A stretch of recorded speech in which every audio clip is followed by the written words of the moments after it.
Muy bien, pues vamos a empezar esta formación aprovechando que en un mes se cumplen 50 años del golpe militar de Pinochet en Chile.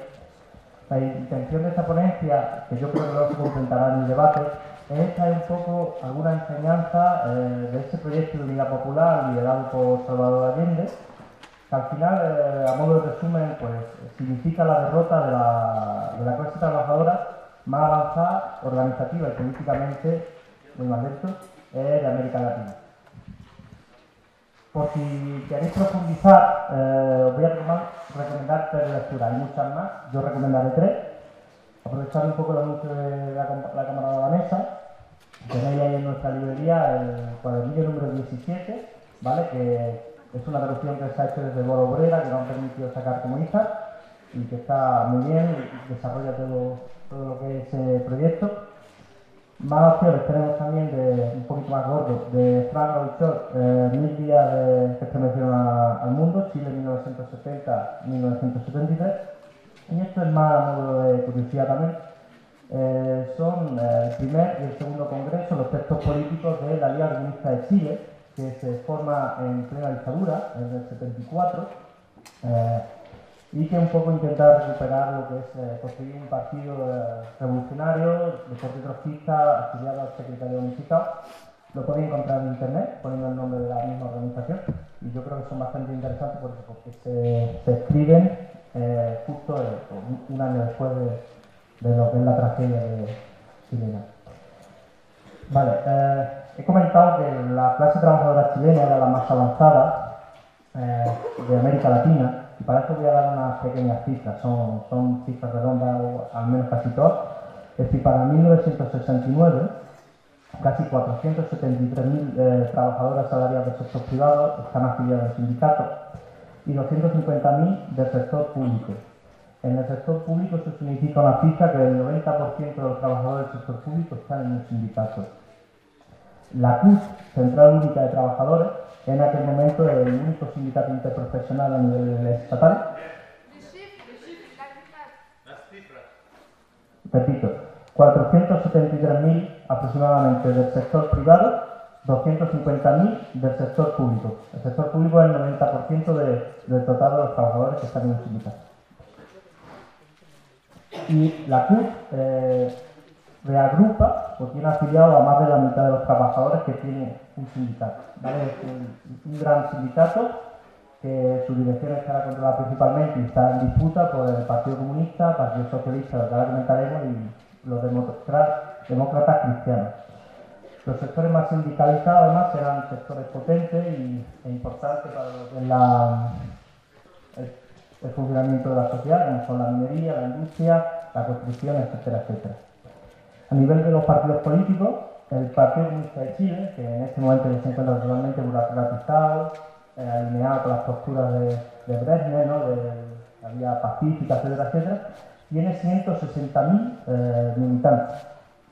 El Partido Socialista, que es donde milita Allende, es un partido socialista que está formado por corrientes que van desde los populistas, socialdemócratas que se separan del Partido Comunista en los años 20, ahora también hay fracciones trotskistas que están haciendo un poco la táctica del entrismo, ¿no?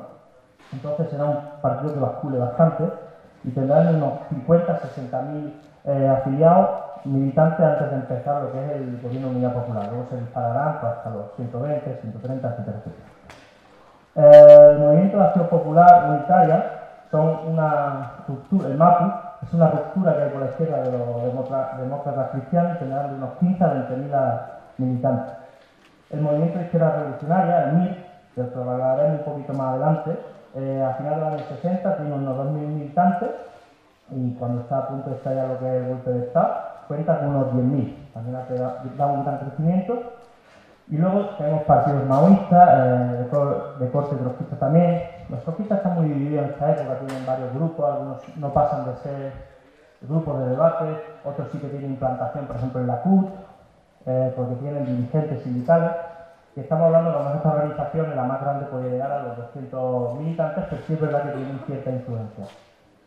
Todos estos datos tienen que ser puestos en contexto de que estamos hablando de que Chile en estos años tiene una población de 10 millones, entonces imaginaros en proporción lo que estamos hablando, ¿no? Bien, Unidad Popular se crea como una coalición electoral entre el Partido Comunista, el Partido Socialista, el MAPU y un partido burgués radical, que no importa mucho. Y se forma bajo las premisas del Frente Popular, pero evidentemente actualizado, no estamos en los años 30, pero es una pequeña actualización a la que llaman la orientación de la vía chilena al socialismo. En esencia, la vía chilena al socialismo podemos usar 4 tesis para estudiarla. La primera de las tesis será la revolución por etapas, según la cual sería posible una transición gradual e institucional al socialismo, utilizando todo el potencial de las instituciones chilenas. Esta teoría, dicho de manera más breve, sostiene que en los países que han estado colonizados y que están bajo la influencia de potencia imperialista, es necesario primero realizar las tareas de las revoluciones democráticas y, por lo tanto, como son democráticas, son de corte burgués, tiene que ser la burguesía la que dirija este proceso, ¿no? Y que el trabajo de la clase trabajadora se acompaña de la burguesía para preparar los pasos a la revolución proletaria.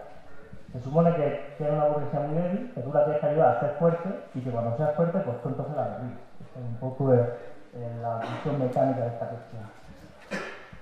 Y aunque la historia ya la había desacreditado esta teoría, como demostró Trotsky, la revolución permanente, ¿no? Con el caso de China, que está comentado a lo largo de la escuela. En la India, por ejemplo, justo después de lo que es el proceso de descolonización, donde hoy en día todavía no se ha acabado, por ejemplo, la burguesía todavía no ha acabado con la cuestión de las castas o el analfabetismo preocupante, la hambruna, etcétera, etcétera. En Chile decidieron que todavía se podía hacer un último intento y luego veremos cómo salió. La segunda tesis era una teoría que pasaba que el Estado chileno era muy especial dentro de América Latina porque su sistema político era muy estable, es verdad que eso era real, decía, a diferencia de otros países de América Latina, y que su democracia burguesa era profundamente también democrática. Y su Estado además contenía las instituciones suficientemente democráticas como para permitir el desarrollo de esta vía chilena. Evidentemente, Engels luego de Lenin demostraron al final que el Estado no es un ente neutral, es decir, no es algo que está por encima de todo y el que lo controla, por así decirlo, es la destino. El Estado surge como una herramienta de opresión de clase y en el capitalismo, el Estado burgués es una herramienta de opresión de la burguesía para dominar a los y las trabajadoras. Entonces, esa parte parece que también se puede olvidar. Otra tesis, esta es la más evidente que la voy a decir, todo el mundo se va a dar cuenta de que era un poco locura, se basaba en que las Fuerzas Armadas chilenas eran superconstitucionalistas, una constitución burguesa por otra parte, y que además de ahí surgía un respeto inquebrantable a lo que es la democracia burguesa, podría decir, a la democracia. Bueno, Engels, Lenin, de nuevo en su escrito, nos explican un poco cuál es el papel de las Fuerzas Armadas, de la policía, así como elementos de opresión que tienen el monopolio de la violencia, al final que están ahí pues, para asegurar el orden vigente en el sistema de explotación. Pero evidentemente el fallo de Norner, pues cuando 3 años o 4 años después de esta elaboración de estas tesis, pues las Fuerzas Armadas dan un golpe de estado. Y ahí se demuestra pues, lo muy democráticas que eran. Pero sobre esto quiero plantear una cita, no es alguien que merezca ser citado, pero lo haremos, es el secretario general del Partido Comunista Chileno durante toda esta etapa, Luis Corbalán, que dice: en las Fuerzas Armadas impera el espíritu profesional y el respeto al gobierno establecido de acuerdo a la Constitución. Las Fuerzas Armadas no deben ser guiadas con criterios dogmáticos. Es verdad que tiene que hacerse algunos cambios, un spoiler es que no hicieron ninguno. En lo demás, el tiempo y la vida hablarán. Y como veremos, pues sí que hablaron y pusieron esta cita en el lugar que estaré. La última tesis, muy rápida, al final se basa en la colaboración de clases. Ellos hablan de que al ser un país que sufre imperialismo, su burguesía nacional tiene que tener un corte progresista y que en ese marco se puede construir un proyecto antimonopolista, antiimperialista. Y aunque es evidente que las burguesías, que lo hemos discutido, ¿no? a lo largo también de la escuela, tienen evidentemente sus roces, luchan por la dominación total, la dominación parcial de los mercados, etcétera, etcétera, hay una cosa que está clara. Es si esas diferencias son insignificantes si se compara con el miedo que les producen las masas en funcionamiento, los obreros y la obrera organizadas, los obreros y la obrera planteando un proyecto político alternativo. Eso también es una cuestión que había analizado Trotsky, la revolución permanente, y que al final demuestra eso, que la burguesía de este corte, los países que habían sufrido imperialismo, que habían sido antiguas colonias, nacen en un momento de la historia ya que su tiempo ha pasado. Son débiles, están subordinados históricamente a la burguesía imperialista y que por lo tanto son incapaces de resolver los problemas que se les presentan. ¿No? Por ejemplo, en la India, pero podríamos dar mucho más en América Latina, en África, ahora mismo que lo estamos viendo, en Níger, ¿no? Por ejemplo, etcétera, etcétera. Al final lo que se viene a plantear por parte de Trotsky es que es el proletariado organizado, el proletariado el único que es capaz, por su propia condición de clase revolucionaria, la que tiene que tomar estas tareas, y no se trata de quedarse ahí, sino asumir desde el mismo momento las tareas de la revolución social, la revolución proletaria, ¿no? Bien. En realidad, como hemos visto, esta vía chilena al socialismo teóricamente ya tenía todos los elementos para llevar a la derrota del proletariado chileno. Porque al final lo que une el gobierno de Allende, la experiencia del Frente Popular en el Estado español, en Francia, en los años 30, incluso la última experiencia que hemos tenido de un Frente Popular, en realidad, como es el gobierno de Unidas Podemos por el Partido Socialista del Estado español, se basa para mí en una cuestión que es la desconfianza que existe en las posibilidades y las potencialidades de la clase trabajadora. Esa desconfianza, que ellos ven que es incapaz de llevar a cabo esas tareas históricas, significa al final un desprecio a los métodos de lucha, a los métodos clásicos de la clase trabajadora, la huelga, las movilizaciones, etcétera, etcétera. Y entonces tienen que llegar a la conclusión de que el Estado capitalista, si la clase trabajadora no lo puede derribar, pues hay que buscar un atajo, hay que buscar otra solución. Es demasiado fuerte, está demasiado consolidado, controla todas las armas del mundo, siempre hay muchos elementos de esto, y que por lo tanto no se puede hacer una revolución social, es decir, no se puede tomar el poder y hay que buscar otra solución. Es una solución que parece más fácil, pero que en realidad es imposible de realizar, que es desviar todos los focos de las calles y de los centros de trabajo y de estudio a las instituciones y empezar a luchar por reformas que mejoren las condiciones de vida de los trabajadores, y en base a esas mejores condiciones iremos construyendo progresivamente luchando por nuevas reformas que irán mejorando hasta que el socialismo se nos caiga en la mano como una fruta amarga. Y aunque la historia demuestra que las grandes conquistas de la clase trabajadora, la jornada de 8 horas en su momento, el que no hubiera trabajo infantil, y demás cuestiones, nunca se han conseguido las instituciones.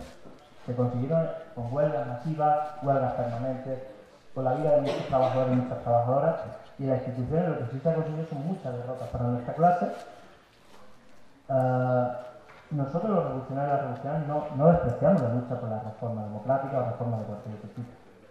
Son útiles porque mejoran la vida de las condiciones y porque pueden permitir coger moral de cara a afrontar nuevos problemas y nuevas tareas. Lo que sí decimos es que la lucha por la reforma no es un fin en sí mismo, sino que es un paso más que hay que dar de cara a derribar al sistema capitalista. Bien, en septiembre de 1970, ahora voy a dar un poquito de datos así históricos. Mi objetivo no es hacer un barrido cronológico, pero bueno, algunos datos sí que tenemos que dar. Ya vamos a ver cómo no empieza muy bien el proyecto en verdad Unidad Popular, cómo toda su construcción de esta tesis, consiguiendo reformas, no empieza ya muy bien porque en 1970 Allende gana las elecciones, pero para ser proclamado el presidente necesita el apoyo de otros grupos parlamentarios, no le basta con sus escaños, y ellos ven el Partido Democracia Cristiana como el representante de la burguesía, la mediana y la mediana burguesía. Es decir, como los elementos más progresistas de la burguesía chilena, a los que por lo tanto hay que buscar la alianza con ellos, y en los que todo el rato se ve como intentan atraérselos así. Y entonces lo que hacen, Democracia Cristiana demuestra lo muy progresista que era, que dice, vale, vamos a apoyarte, pero a cambio quiero un estatuto en el que tú me das una serie de garantías. Entre esas garantías está el derecho a la propiedad privada, el respeto a las instituciones, que se asegure que son las Fuerzas Armadas chilenas y las fuerzas tipo los carabineros y las fuerzas de represión las únicas que pueden tener monopolio de la violencia, y el compromiso en otras cosas de que tienen que velar para que la movilización popular no supere ciertos límites que sean razonables. Es decir, al final lo que le están diciendo es: ponme por escrito que vas a cumplir con la tarea histórica de tu orientación reformista, que al final es ser un poco extintor de la movilización de las luchas y de reconducir siempre hacia canales institucionales todo lo que puede ser la rabia popular. Bien, el programa de unidad popular se desarrolla en líneas generales, ¿vale? Son 4 ruedas, por así decirlo. La primera será la nacionalización de los recursos naturales del país, principalmente el cobre. Chile en este momento es el principal exportador de este mineral, que está en manos del imperialismo estadounidense. Si el gran capital pues va hacia otro lado. El programa de unidad popular se desarrolla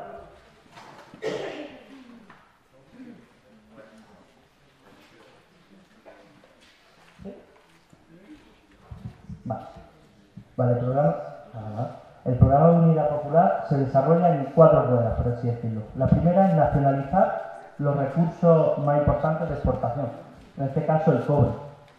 Chile es el principal exportador mundial de cobre, ¿vale?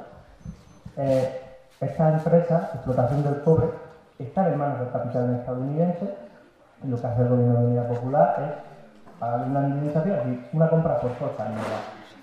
Tendrán problemas porque aunque las indemnizaciones son generosas, las empresas americanas no les gusta esto, y por lo tanto el gobierno de Estados Unidos desde el primer momento va a ser bastante hostil y planteará un bloqueo que evidentemente tendrá pues unos efectos en lo que es la economía chilena.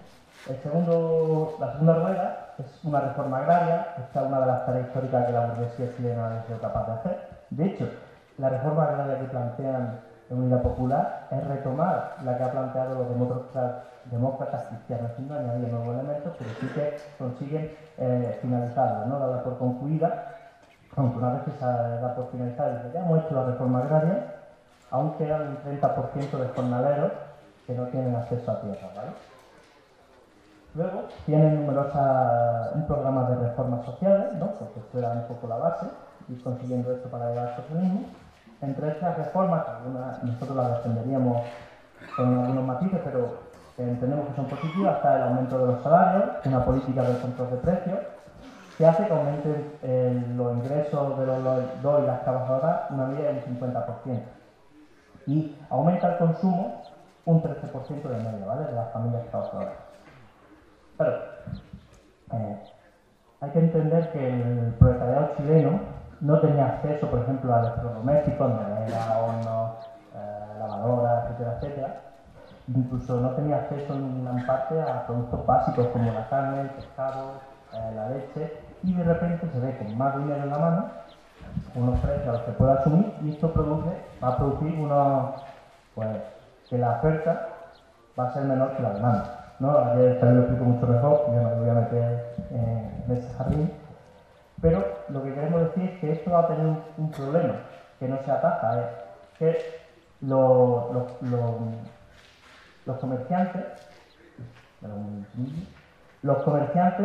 van a acaparar las mercancías, no las van a poner en distribución y van a venderlas por el mercado negro, mediante un mercado negro donde su precio se va a disparar. Entonces, en realidad, el aumento salarial que tienen los trabajadores, el control de precios en el mercado legal, por así decirlo, se queda en nada cuando tienen que ir al mercado negro a poner esas mismas mercancías, y que son mucho más caras, por lo tanto, su aumento de ingresos se pierde en esas transacciones, ¿no? Durante todo su mandato, el gobierno de Unidad Popular no podrá acabar con el mercado negro, ni podrá plantear una distribución centralizada. No es capaz de hacerlo mediante la institución y el seguimiento de las leyes, que era uno de los objetivos que tienen claro, la distribución a todos los trabajadores y las trabajadoras. Crearán una junta de abastecimiento y control de precios, la JAP, pero, como veremos a continuación, sí, la clase trabajadora sí será capaz de acabar con este problema. La última rueda que comento es la nacionalización parcial de los grandes monopolios, sobre todo la industria textil y la minería y la banca. Y nos vamos a detener un poquito más. El plan de gobierno era no salirse nunca de los marcos legales, de tal forma que no asustara a la pequeña burguesía, era decir, no, esto solo va a ir contra los monopolios, contra la pequeña burguesía, hemos dicho, firmado, no tenemos problemas, la propiedad privada, el comercio, aunque me esté vendiendo la leche a 4 veces su precio original, a 5 veces, no pasa nada. Esto solo es contra las grandes burguesías, entonces tú y yo podemos tener aquí un trato. Pero evidentemente la pequeña burguesía, lo hemos dicho, no se cree esto, y el gobierno de la Unidad Popular presenta un proyecto en el que, bueno, hablan de nacionalizar unas 250 empresas. Las negociaciones con Democracia Cristiana las dejan en el 90. Y aquí se hace una cuestión interesante, porque hay que empezar a hablar de la gestión de la clase trabajadora. Allende busca un registro legal para nacionalizar la empresa, y uno de ellos es que una empresa que no pueda garantizar producir, la Constitución chilena dotaba al Estado de capacidad para intervenir. Esto en realidad, al ser una constitución burguesa, lo que viene a plantear es que cuando haya una huelga, el Estado puede intervenir y mandar a los militares, mandar a la policía y poner a funcionar la empresa. La Unidad Popular lo usa a su favor de otra forma. Entonces los trabajadores lo que hacen es que hacen muchas huelgas, de hecho se disparan las huelgas casi el doble, casi el triple con respecto a antes de que estuviera el gobierno de la Unidad Popular, precisamente para bloquear esa empresa y que el Estado chileno, la Unidad Popular, pudiera requisarla. Porque lo que hace Unidad Popular no es quedarse con la propiedad de la empresa, sino con la gestión.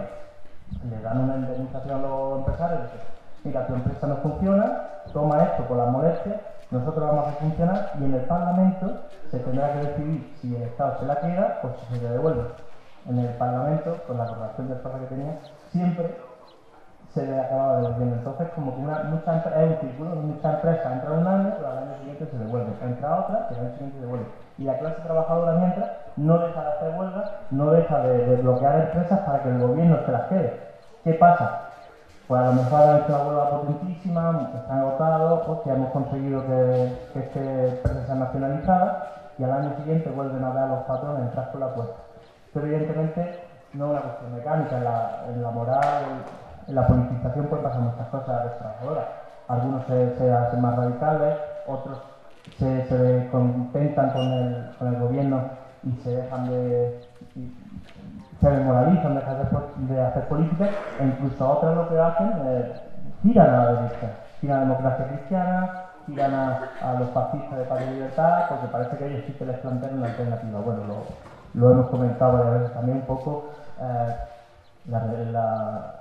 la responsabilidad que tiene la izquierda cuando no lleva a cabo un programa de acuerdo a los intereses de la clase, y la relación que existe con el aumento de la extrema derecha. ¿Vale? Pues, principalmente, por ejemplo,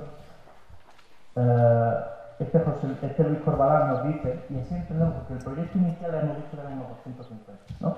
Se había bajado a 90, para 1973, gracias a la huelga obrera, gracias al bloqueo de los trabajadores, dice Luis Corbalán, de 267 empresas que están requisadas, en la término que lo usan,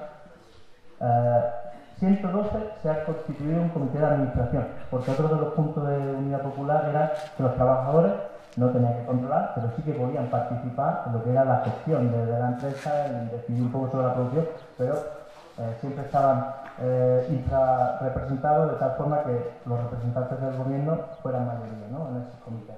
Pues nos dice que de 267, menos de la mitad, 112 tienen un comité, y que de esos 112, solo 12 funcionan. Hemos visto un poco también cuál era un poco la importancia que ellos le daban a la gestión obrera, ¿no?, de la fábrica.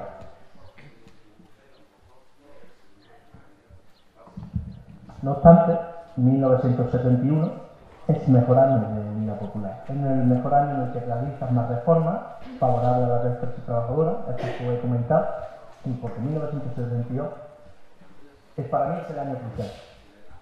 Para mí es el año en el que se decide un poco la suerte del proyecto chileno, y para mí también se sella bastante lo que es la suerte de la clase trabajadora.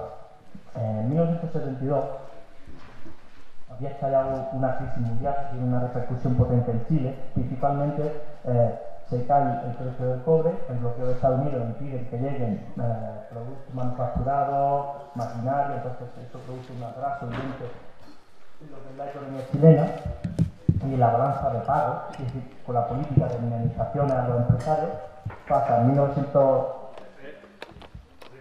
Sí, en 1970 estalla una crisis mundial. En Chile tiene repercusiones por varias cuestiones. Primero, porque tienen un bloqueo comercial por parte de Estados Unidos. Segundo, porque su mayor exportación, que ellos llamaban el salario de Chile, que es el cobre, cae a unos mínimos importantísimos. Entonces, claro, no entra en divisas. Y la balanza de pagos, sumado a las políticas de aumento de salarios, indemnizaciones a las empresas por requisarles las empresas, etcétera, etcétera, pasa de 90 millones de dólares en positivo en 1970 a menos 315 millones en 1972. ¿Por qué? Porque 91 millones 1970 en positivo, menos 315 millones en 1972 en negativo. Y aquí se genera una disyuntiva de dónde sacamos los fondos. Había dos opciones para mí. Una, de verdad, empezar a expropiar a los empresarios, obligar a invertir, reconvertir la industria en productos de primera necesidad, abandonar las fábricas de productos de lujo que no servían para nada, acabar con las indemnizaciones, acabar con la fuga de capitales, etcétera, etcétera. O otra opción era congelar, acabar con la conquista obrera y echar atrás todo el programa que tenían de reforma, todo el programa que tenían, que supuestamente era el que iba a permitir llegar al socialismo. Y eso es finalmente lo que hace. No pueden romper con la pequeña burguesía, a la que siempre quieren tener de su lado, por lo tanto, no pueden, o no saben o no quieren dirigirse contra ellos, y lo que hacen es congelar los salarios hasta un 100%,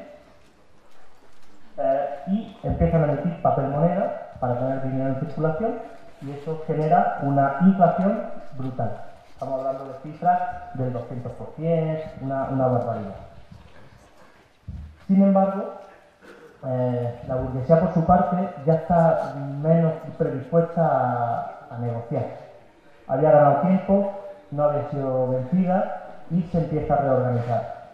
De hecho, la gran burguesía tiene claro que hay que acabar con el gobierno de Allende, y lo que se viene a plantear con el apoyo de la pequeña y mediana burguesía es ver impulso y ya empezar a retornar al gobierno de Unidad Popular. Así, en octubre, el 6 de octubre, el 10 de octubre, la patronal hace un paro, un lockout. Se acabó de producir, cierro mi fábrica, cierro la distribución, mis camiones no salen, como todo el mío no sale nada, y esto que lo sufra la clase trabajadora para que se vuelva a cortar bien. El gobierno se queda bloqueado, no sabe qué hacer. Mandará a las Fuerzas Armadas, manda a la policía, pero claro, había por el Estatuto de Garantías que os comenté al principio, habían acordado con Democracia Cristiana que no iban a tocar nada de las instituciones, que no iban a depurar a los jueces, que no iban a depurar a la policía, que no iban a depurar al ejército. Recordad lo que decía, no hay que tocar al ejército. Es la misma policía, son los mismos jueces, es el mismo ejército que años antes, una década antes, cuando había huelgas, cuando había expropiaciones, cuando había ocupaciones de fábricas, de tierra, eran los que reprimían a la clase trabajadora. Entonces, evidentemente, de cada día, así como que van a las fábricas, bueno, podéis abrirlas, que tal, no sé qué, no sé cuánto, el gobierno nos manda, pero no hacen nada. Y aquí es donde la clase trabajadora da un salto cualitativo, principalmente porque es la principal afectada de este lockout. Es una forma, para mí es una respuesta instintiva, pero para salvaguardar un poco su situación. ¿Y cuál será esa reacción? Pues crea los cordones industriales y los comandos comunales. Esto surge espontáneamente entre obreros que podían estar organizados en sindicatos, en grupos, en cuadras, ¿no?, en manzanas, y que consiguen arrastrar a obreros o obreras que no están organizados en ningún tipo de nada, ¿no?, ni sindicatos, ni partidos, ni nada. El primer cordón industrial surge en Cerrillo Maipo, el Malcuncito que le llamaban. Cerrillo es el principal subindustrial de Santiago de Chile, donde hay 250 fábricas y trabajan 46.000 obreros. Maipo es un pueblo, una región cercana a la capital, donde los campesinos, durante todos los años 60 y los años 70, habían ocupado ya más de 150 propiedades y reclamaban además que había que nacionalizar todas las tierras de la provincia. Es decir, que son dos sitios que evidentemente por su concentración de trabajadores, campesinos, por su tradición de lucha, etcétera, etcétera, tenían conscientes ciertos elementos organizativos y son los primeros en responder. Estos cordones nacen con el objetivo claro, durante el paro patronal, de seguir produciendo y hacer que los productos lleguen a donde fueran necesarios. Para ello toman fábricas y camiones, organizan el transporte, requisan autobuses para llevar a los trabajadores a trabajar, abren comercios cerrados, mediante acciones directas y al final pasándose la correlación de fuerzas que los tienen. Por ejemplo, voy a dar algunos ejemplos, ¿vale? En el cordón industrial de O'Higgins, los trabajadores mantienen la producción, reparan los vehículos que han sido dañados por el sabotaje de la extrema derecha y la patronal, y centralizan en un garaje todos los camiones y los protegen además. Son capaces, estamos hablando también de móviles y cómo lo hacían es increíble, en algunos minutos de movilizar a 1.000 trabajadores y trabajadoras para armados pobremente, pero bueno, armados, palos, garrotes, algún revólver, para proteger estos almacenes, estas fábricas, pero además también para actuar como grupo de choque contra los ataques de las bandas fascistas de Paz y Libertad. Van por ejemplo, a atacar a trabajadores que se dediquen que van a su puesto de trabajo a empezar la jornada. Aparecen esta gente ahí a intentar evitar que trabajaran y son capaces en pocos minutos de tener ahí a 1.000 trabajadores y que evidentemente lo asustan, ¿no? Ellos reflexionan, ¿no? Tenemos un problema de distribución. ¿Cómo lo hacemos? Si las fábricas están paradas, ¿qué hacemos? Si los camiones están parados, ¿cómo lo hacemos? Estas son las preguntas que se hacen y las respuestas que hacen son colectivas y son fruto de la autorganización. Por ejemplo, estamos en el tercer día de paro y ya hay un cordón industrial en Vicuña. Los trabajadores toman esa empresa para garantizar la distribución de leche, ¿vale? En otro lado, en una fábrica de tela, una asamblea de trabajadores decide no entregar las telas a los comerciantes que estén apoyando el paro patronal. Además, les ponen una lista negra y dicen, aquí se te acabó que tenemos tela. Muchas otras fábricas en otros sitios toman ejemplo de esto. Y además, deciden que van a vender directamente, cada trabajador tiene una cuota de tela, la van a vender a los pobladores, que eran gente que vivía en las afueras de las ciudades, que no tenían casa, vivían en Sancha ahora, y que durante muchos años, de hecho el MIR ahí donde tiene una gran importancia porque espolea mucho este tipo de acciones, van construyendo poblaciones, pobladas, podría ser, y por de ahí el nombre de poblado. Pues se lo venden a precio casi de costo. En otros centros coloniales industriales, por ejemplo, se requisan los camiones y todos los domingos hacen una feria popular, donde pues van unas 600 personas cada domingo a comprar todo tipo de productos que han podido reunir y que los compran casi a precio de costo. Tengo aquí un testimonio que me parece muy interesante. No es una persona muy famosa, en realidad era una militante del cordón industrial de Cerrillo y Vicuña Maquena, que dice: una cosa maravillosa, casi todas las fábricas de Santiago funcionando sin patrones, los obreros poniendo a funcionar las cosas más sofisticadas. A mí me tocó llevar los productos, buscar gas en Maipo y llevarlo todo a Santiago. Los estudiantes buscaban verduras en la estación y las distribuían. En las poblaciones había de todo. Recordad que habíamos estado comentando que el mercado negro y la falta de suministro eran un problema brutal que Unidad Popular siempre tuvo y que no fue capaz de resolver. Pues bien, este problema que era imposible para el gobierno, en pocas semanas la clase trabajadora ya había dado las claves de cómo resolverlo. Por ejemplo, la Armida de Nueva Habana distribuía alimentos básicos. Y a mí este ejemplo me gustó mucho. Organizaban almacenes populares que alimentaban a 1.600 familias a la semana mediante una tarjeta de racionamiento nominal que contenía una serie de productos, como una canasta popular. Luego, de hecho, el gobierno de Unidad Popular realizó una, pero bastantes meses atrás de lo que lo habían hecho los trabajadores organizados. Y esos productos que se venden tienen un precio 5 veces inferior a esos mismos productos en el mercado negro. En cada sector se elige un delegado para hacer cola en representación de 25 familias, de tal forma que se evitaron unas colas masivas. Pues cada 25 familias entregan sus tarjetas a un delegado elegido por ellos que va a hacer cola. De hecho, la cola además está garantizada que no vaya, por ejemplo, alguien a intentar torpedear esta cuestión, que vayan a provocar, es por guardias que son elegidos también con las manzanas. Las tarjetas se distribuían a las familias, ¿no? Y luego se ponían los nombres y todo eso, por delegados elegidos también por ellas, que antes de entregar las tarjetas con los productos hacían una batida con las poblaciones y veían cuáles eran las necesidades de cada familia, pues si tenían más hijos, si tenían menos, pues a lo mejor necesitaban más leche, o a lo mejor necesitaban más carne, porque hacían un trabajo muy difícil, etc. Tienen que recopilar todas estas necesidades, apuntarlas en las tarjetas y luego ya pues se distribuye. Ya las familias se lo entregaban a los delegados para que fueran a buscar los productos a la escuela. La verdad es que estamos hablando de que lo pusieron a funcionar muy poco a la semana. Para mí es un ejemplo de la potencialidad, ¿no?, que tenían evidentemente todos estos cordones industriales. En realidad, frente a esta acción de las masas, en menos de un mes, la burguesía chilena es vencida y el 6 de noviembre se había acabado el paro patronal. El 6 de octubre, en menos de un mes, la burguesía es vencida, que no derrotada. Bien, ¿cuál fue un poco la orientación que tuvo Unidad Popular hacia los cordones industriales? Una vez que fracasa el paro patronal, claro, los cordones industriales habían visto que eran capaces de solucionar muchos más problemas que los que se les había planteado con el paro patronal. Y reflexiones.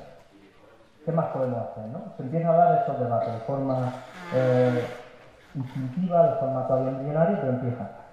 Claramente el gobierno y sobre todo el Partido Comunista, yo creo que aquí fue el que tuvo más lucidez porque sabía lo poco lo que podía afectarse ahí, les dicen a los cordones industriales: bueno, ya se ha cumplido vuestra función, que es acabar con el paro patronal, vamos a disolvernos. Los miembros de los cordones industriales no les gusta esta cuestión y se niegan. Entonces, el Partido Comunista cambiará de orientación. Y su orientación será intentar dirigir los cordones industriales. Algunos los consiguen, entender que estamos hablando de estructuras que surgen espontáneamente, potenciadas por militantes que están a la izquierda del reformismo, pero que principalmente son masas que todavía ven al gobierno de Unidad Popular como su gobierno, no han roto con el reformismo. Esto es importante. Entonces, lo que en algunos sí lo consiguen en el Partido Comunista, convertir que esos cordones industriales sean un apoyo más del gobierno, que puedan lanzar contra la burguesía cuando les convenga y que puedan amansar cuando el gobierno de Unidad Popular necesite. Un poco lo que ha hecho el reformismo toda la vida, pues, no solo el reformismo de los partidos políticos, sino las direcciones burocráticas reformistas en los sindicatos, ¿no? Bien.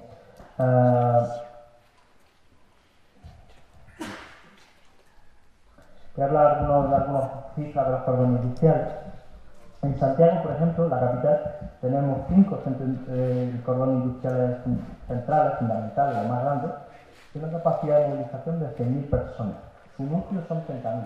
No obstante, en otros poblados, en otras ciudades más pequeñas, con menos tradición obrera, con menos concentración, etcétera, etcétera, por ejemplo, estamos hablando de que esos cuerpos militares no tenían más de 100 a 150 obreros, ¿vale? Es decir, al final un poco la relación que hay con los cordones industriales, también con los comandos comunales. Los comandos comunales no voy a hablar mucho de ellos, lo podemos hacer en el debate porque están compuestos por, en vez de obreros y obreras, están compuestos por estudiantes, gente de otras profesiones que tienen menos incidencia en lo que es la producción, también funcionan bien, pero por ejemplo están muy una de las principales organizaciones que las controla es el MIR. Tiene ahí varios problemas porque intentan dotarlo, el MIR intenta dotar a esos trabajadores de forma de autoorganización, pero entran en contradicción. En cuanto esa forma de autoorganización empiezan a funcionar, el MIR quiere controlarla desde arriba, muy burocráticamente, y van a haber conflictos. Bueno, es un ejemplo más de... Para mí, por ejemplo, los comandos comunales tenían claro labor de, por ejemplo, en estos poblados, ¿no?, para la distribución, todo esto, pero nunca tuvieron una gran relación coordinada con los cordones industriales, evidentemente porque no se quería.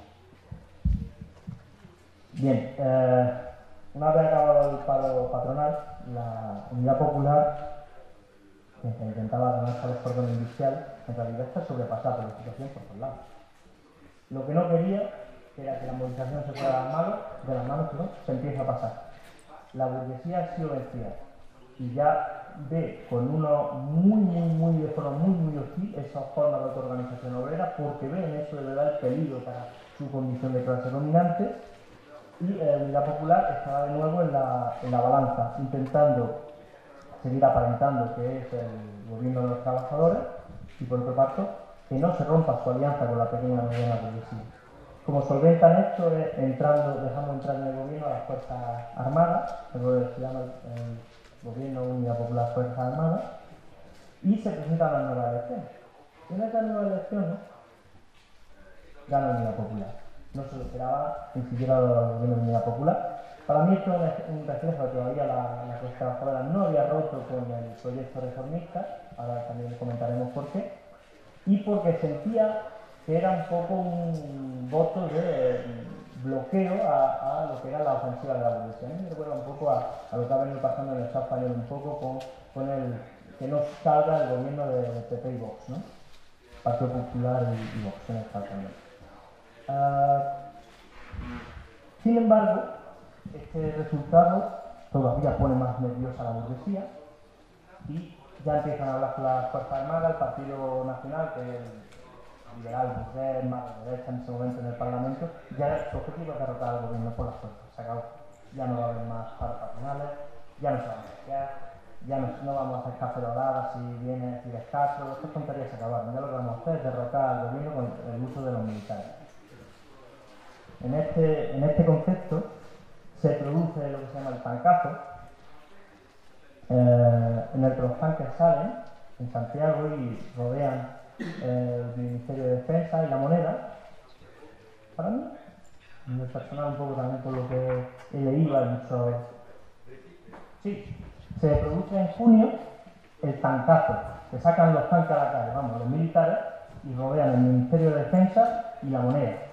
Para mí, y por lo que yo he podido ver, aunque hay muchas teorías, para mí esto es un ensayo del golpe de Estado. Ves cuál es la respuesta del gobierno, si es más fuerte, si es menos, qué hace la clase trabajadora, qué se puede hacer, con qué fuerzas pueden contar dentro de los militares. No tiene mucha... Hay una respuesta importante para la clase trabajadora. La respuesta de la Unidad Popular en un día llama a los militares leales. Y la Junta Militar dice: vale, estos son los cabezas de turco, vosotros habéis hecho esto sin el conocimiento de las Fuerzas Armadas, venga, ya os haremos un juicio y los tanques para adentro. Las Fuerzas Armadas además aparecen dentro de la opinión popular como los que han salvado la situación, de cara a ganar legitimidad, y el gobierno de Unidad Popular todavía confía más en los militares. Y, de hecho, no sé si confiaban en los militares, aunque Salvador Allende nombra a Pinochet comandante supremo del ejército.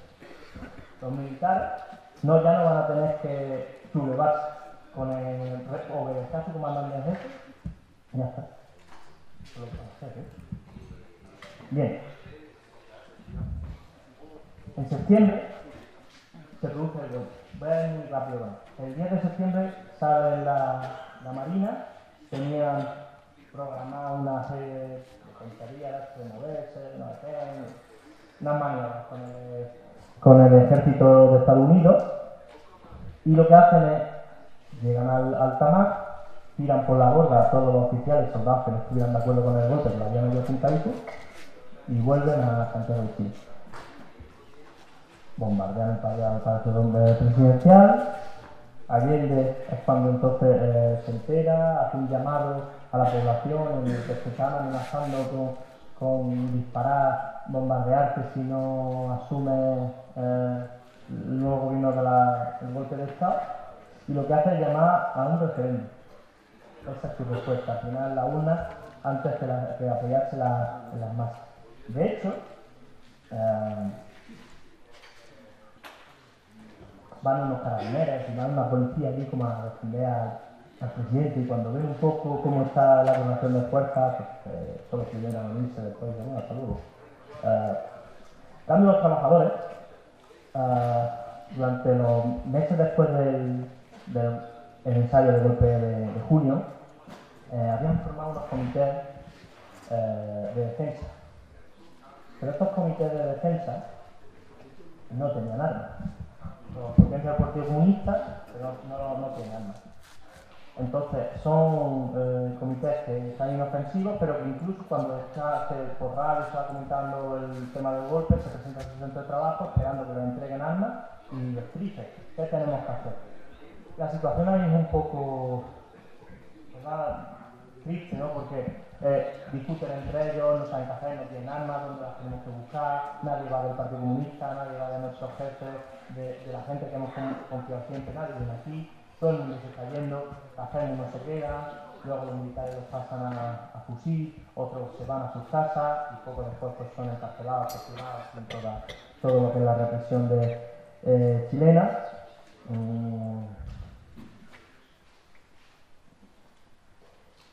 Y se producen los cordones industriales,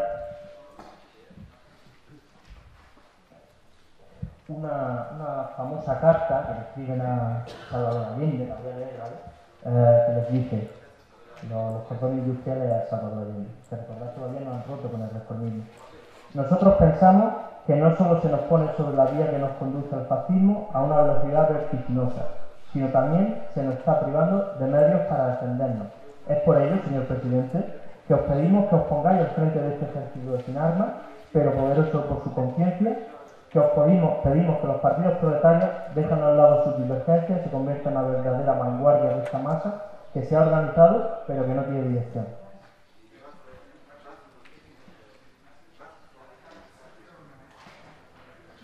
No habrá guerra civil en el país, es verdad, sino una matanza fría, planificada, de la clase obrera más consciente y mejor organizada de América Latina.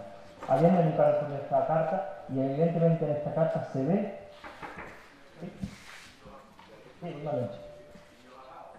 En esta carta se ve cómo la clase trabajadora ya es consciente de lo que se les viene encima y por qué piden que Allende dé una respuesta. Allende nunca respondió. Esa carta...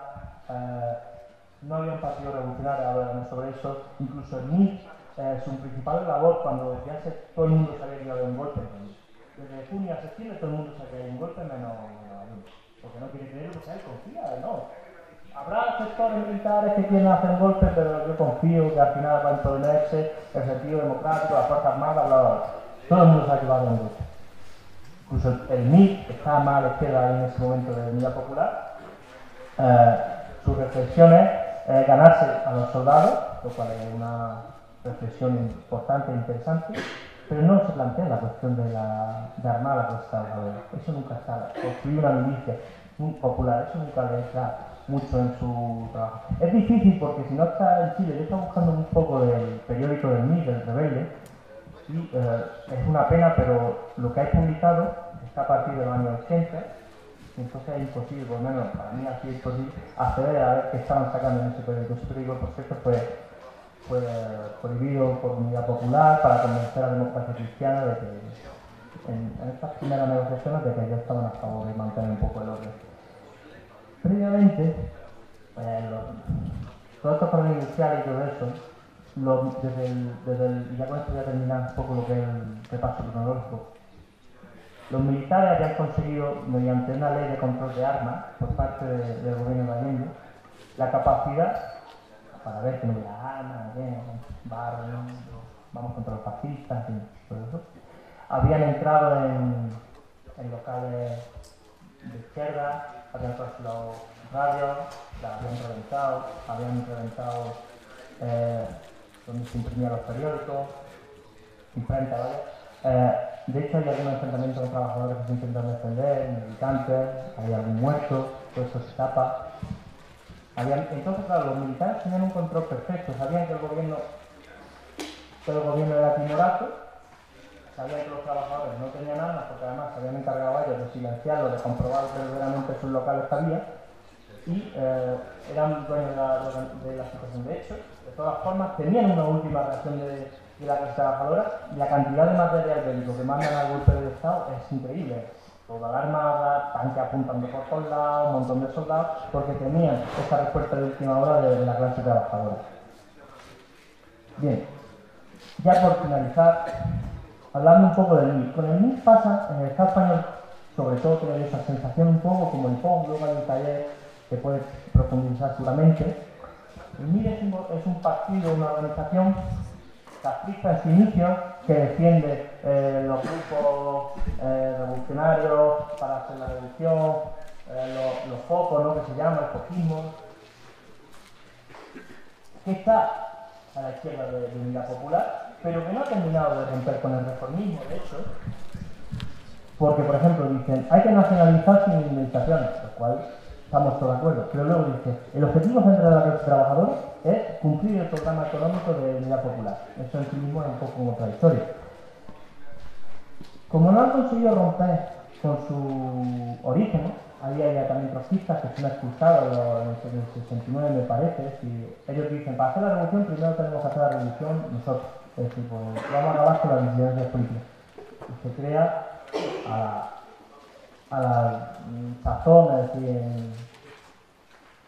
como imitando un poco al proceso que hace Fidel Castro en Cuba, para establecer un aparato totalmente burocratizado y que controla precisamente cualquier tipo de orientación que se pueda desviar de las directrices que ellos mandan. No tienen un objetivo a nivel internacional, para ellos es Chile y ya está, no piensan en cuestión de internacional. Evidentemente ya hemos dicho que la Cuarta Internacional es débil ahí, los fascistas son débiles, la Tercera Internacional ya hacía mucho que había dejado de funcionar, por lo tanto eso también es un problema en realidad. Ellos no consideran, como hemos dicho, a la clase trabajadora como el sujeto de cambio, no ven su importancia, porque incluso cuando hacen un giro, la burocracia es muy de hacer unos giros, unos vaivenes muy exagerados. Ya lo hemos visto con esta ley. El tercer periodo socialfascista, hay que apoyarse las burguesías que son más democráticas contra el fascismo, etcétera, etcétera. En Chile, el Shanghái hay que apoyarlo a muerte. No, hay que rebelarse una vez que ya somos débiles, vamos a rebelarnos. No son muy de hacer eso porque no tienen ese elemento. Al final siempre buscan la paz. Bueno. Pues lo que hace el MIR es construir la táctica de los frentes. Hay algunas organizaciones hoy en día que son revolucionarias de corte grafita que lo hacen también. Para mí los frentes, lo voy a resumir rápido, crean a nivel sindical, ¿no? Frente Revolucionario de Trabajadores. Sindicato rojo. Sindicato rojo. Ellos, como no conciben la clase trabajadora como la cuestión, no pasa nada, como no conciben la clase trabajadora como el sujeto de cambio, para ellos no es útil tener una política, no piensan en meterse dentro de la CUT, que aglutina a casi todos los trabajadores del sindicato, que aglutina más sectores que ningún otro, a intentar arrancar de la dirección reformista a la clase trabajadora y ganar las posiciones revolucionarias. No piensan esas cosas, buscan atajos. Y es, a los obreros que estén más avanzados, que piensen como nosotros, vamos a darle un cuadro orgánico. Con los estudiantes, pues los estudiantes son un poco más radicales, o un frente de estudiantes, un frente de trabajadores, un frente de mujeres, pero de gente que ya esté avanzada políticamente. El objetivo de eso es la autoconstrucción y abandonan, por lo tanto, la misión de un partido revolucionario. En definitiva, y para mí este es el gran problema del MIR, es que es un partido donde tiene militantes que hacen acciones directas, lo hemos dicho con los pobladores, toman las tierras, le dicen a los dueños, a los aristócratas no es el caso, pero a los oligarcas les dice, estas tierras no, son del pueblo, hablan de poder popular constantemente, pero no rompen con todas esas cuestiones. No son el partido revolucionario. Hablan de revolución, pero no son un partido revolucionario por estos elementos que hemos dicho, porque no es capaz de tomar las tareas. Y esa es finalmente, ya con esto sí termino, es la gran enseñanza de la experiencia chilena. Es decir, tiene una clase trabajadora súper organizada, con una historia de lucha brutal, y es derrotada.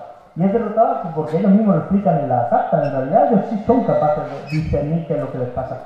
Somos gente que no tiene una dirección, no tenemos una vanguardia que nos organice, no tenemos la capacidad de convertir un embrión de poder obrero en un poder obrero. Y esa es la gran enseñanza y esta es para mí la reflexión central del proceso del proyecto de Unidad Popular. La necesidad de un partido revolucionario. Partidos de militantes que militen, parece que es una tontería, pero que militen, que sean constantes, que sean pacientes, que entiendan que cuando surgen estos periodos prerevolucionarios, como los Chile sigan periodos prerevolucionarios obviamente, no se puede construir el partido de la noche a la mañana. Hay que construirlo antes, hay que prepararse para esas situaciones.